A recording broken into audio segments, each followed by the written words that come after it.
Hello, welcome back to my YouTube channel. My name is Nadia Adam. I'm a Vedic Astrologer and Psychic Medium. So today we are going to talk about the energy update between 27th of June until 4th of July.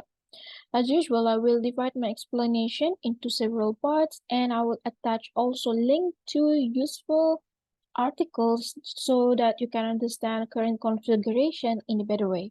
All right? Along with my personal details, of course. Okay, so what's going on during this week?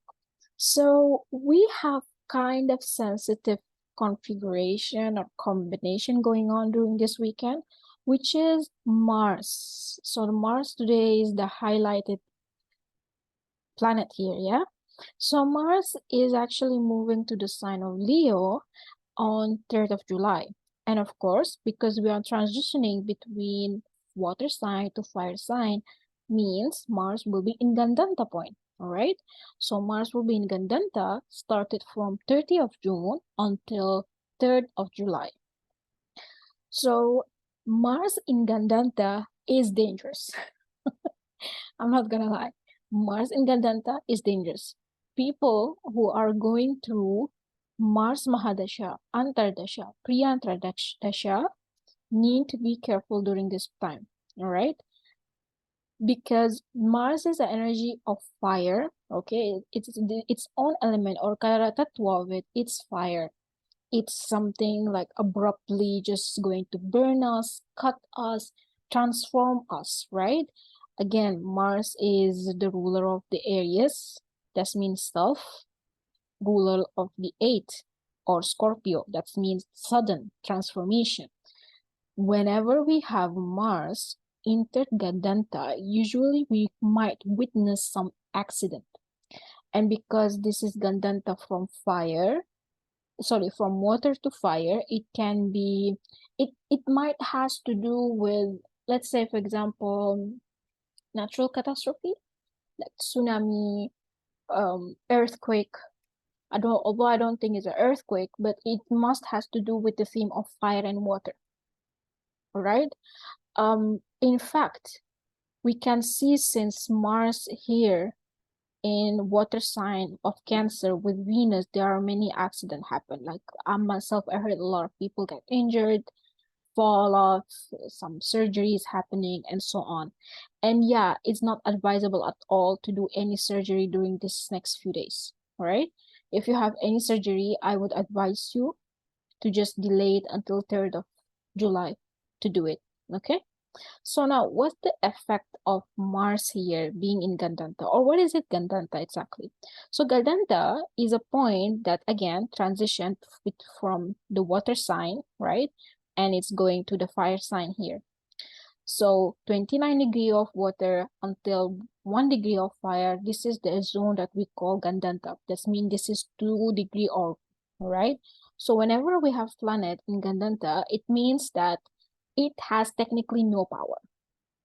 Because imagine yourself, you're kind of like transitioning between fire and water. So it's like, it's totally opposite kind of energy, right? Fire and water. Like either I burn you or you're gonna drown, right? One of the two. So you can feel and sense that the planet here is feeling overwhelmed and they don't know what they're supposed to do, what's coming up next. There is some sort of confusion. Could be the same thing when we have a planet in natal chart sitting in Gandanta. It can be considered to be very sensitive. All right. I will again links articles and blogs that I have done about it in description box, so you can go ahead and read it. All right. So this is Gandanta of Ashlesha. Yeah. Ashlesha Nakshatra is ruled by Mercury. Mercury right now is sitting in Gemini. So Gemini is okay. If I want to predict or say like what type of accident that might happen, this is most probably you will feel like kind of mild Mercury retrograde period. You will start to see like your vehicle, for example, start to just like stop out of nowhere, your phone broken, something catching to fire, electronic kind of like issues, burning. It might happen during this time. the overall theme, forget about the accident and stuff. If we want to talk about it, we have here Mercury is creating Buddhaditya Yoga, right, in Gemini. It shows there can be some sort of unexpected emotional purging, okay? Unexpected emotional purging, unexpected kind of revelation, unexpected change and shift in the way how we feel about things. And most probably we're going to speak about it. It's good and it's not good at the same time. It's good because Mercury is in Gemini. That means there is an energy of self-expression and being open. It's not good because it's actually 12 from Mars. So that's mean there will be energy of confusion and just like too much overwhelming feeling, and somehow our thoughts and our emotions just not really aligned together. And maybe we start to say things we not mean it, or we start to say things which actually we mean it, but we might regret the outcome of it later on. Okay, so you gotta be careful during these days. So again, it's not like a bad period, but Mars in Gandanta and Mercury is 12 from Mars itself. This is kind of like worrisome. So people who are actually going through Mahadasha, Antardasha, Piantradasha of Mars, or planet actually sitting in Gandanta, Mars passing through it, this can be a very sensitive period, okay? So be careful when you are driving or when you are traveling. We make sure that everything is like set properly, everything is fine and good, okay? Just double check everything because you might feel it's like a bit chaotic period, mentally and emotional, and at the same time you might experience pretty much like a mini Mercury retrograde, okay? So be careful, guys, really be careful. All right, so now let us move another thing that's coming up, which is in 3rd of July or 4th of July, depend wherever you are at in this planet, we're gonna have a full moon. So we're going, where's July? Okay, here we go. Cool. We gonna have a full moon in Sagittarius. Yes. Okay. So we're gonna have a full moon in Sagittarius after a few days of Mars. It's actually after 1 day.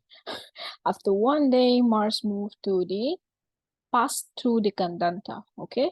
During this time, Mars still like 1 degree, although you can consider it still in Gandanta point, but it's like kind of null Gandanta. Okay. Again, the theme of Mercury and Sun here all together, and we have Moon here in Sagittarius. The issue is that Moon, or the whole full moon itself, it will happen in Purva Ashada Nakshatra. Purva Ashada is a very fiery, very kind of aggressive nakshatra, and it usually shows abruption or change or shift in strategy. This is pretty much a war nakshatra. Okay, it's considered a war nakshatra. So when we have a full moon happening here, you start to see, okay, let me put it in this way. If you've been feeling a bit of stagnant, or things are not flowing, or things are just like being stuck somewhere, it's not moving, somehow, somewhere after this full moon, things will start to flow in the way how you want it to be. Or even if it goes opposite way, somehow you will be able to control and maneuver.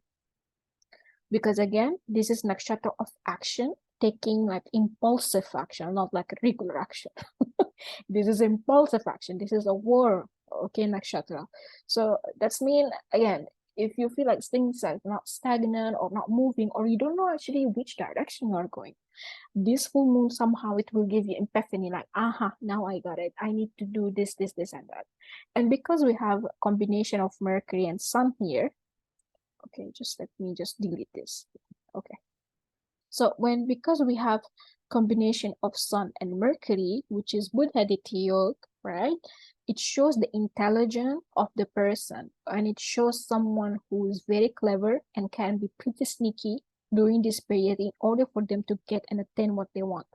So that's mean start from 3rd or 4th of July onward, if you want to initiate some sort of I don't know, agreement, you want to discuss about something, you want to open up with someone, this period can indicate as a good. This is pretty good period. Mars also here will be sitting in the good house and good sign. Venus in the good house and good sign. Sun and Mercury feeling happy. These two fellows, I think they are okay. Saturn, yeah, maybe Saturn here actually will push us to do something about whatever going on in our life. So the configuration after 3rd of July, it seems to be excellent, okay? It's excellent. So if you are planning to do something or want to do anything, want to travel even, this is a period where people will start to feel like, I want to travel, I want to discover the world. Because again, it's happening in the sign of Sagittarius, right? And it's the 9th house in Kalapush. So again, it's a period of activity, moving forward, to go ahead and get the things done and so on, which means good. All right. Otherwise, I will write a blog about it. I think either Friday or Sunday, and I will post it on my website. So you will get more insight about this full moon. But this is pretty much good lunation. Okay. So nothing to worry about. So that's it for today. Thank you so much for your time. Thank you for hearing and wishing you to have a wonderful and beautiful week. Bye.